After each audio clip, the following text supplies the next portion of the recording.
Hi,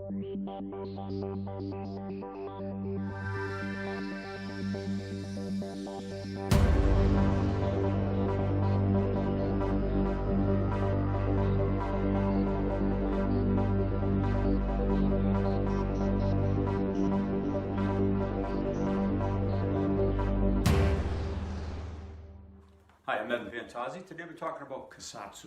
Kassatsu is again on the middle body or the torso area of the body, and it's a Kyusho target from Hohan Sokens notes. It's a real anatomical structure, and this is another fatal target.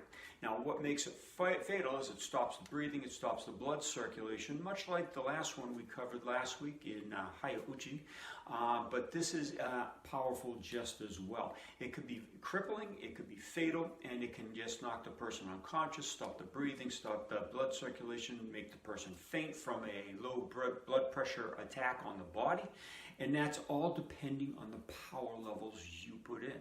You're in total control when you're using the Kyusho. You can use it as a control factor, you can use it as an incapacitation or of course you can really disable the person, cripple them for life, or you could of course kill the person, as Hohan Sokens stated in his notes. Now, we can't take it obviously to the crippling factor, we can't take it to the escalation of killing the person, obviously, the fatality or the crippling, but we can take it to the point where we get the person unconscious. We can take it to the levels where we stop the person's breathing, affect their blood pressure and make them faint, or just control where we're moving the body in a very easy manner because they lose the control of the musculature of themselves. Okay, or you could take them right to the floor. It's your choice, it's in your hands. And that's why when you train these, you train at varying levels of stress, varying levels of incapacitation. And that's because, first of all, if you really hurt people with these, there's just so many times you can practice them. If you use these a lot to cause unconsciousness, like we did in the old days with the Kyusho, always doing knockouts, then you're not going to have many training partners. Nobody wants to get knocked out every time they go into a training. Okay, well, I shouldn't say nobody, but there are people that just don't like being knocked out. And it's understandable, and it's not even prudent, okay? You don't need to, okay? If you've struck something once, a target once like this Kassatsu, okay, and you cause the dizziness or the unconsciousness of your partner, you understand that it can do it again with more power especially.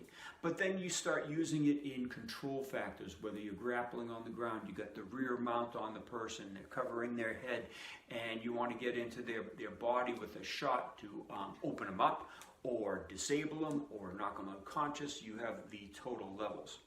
Now, Hohan Sokens says we can use this with the fist and the elbow. And that's because it's on the upper body. And very hard to get a kick in there with the right trajectory. Remember, all the Kyusho targets need a trajectory. It's not just the angle and the direction, but where are you going? What's the actual target?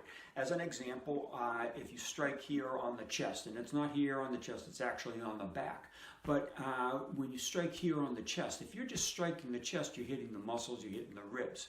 If your trajectory or your energy input is actually directed toward an internal organ, you're going to have a greater effect than just hitting on the surface.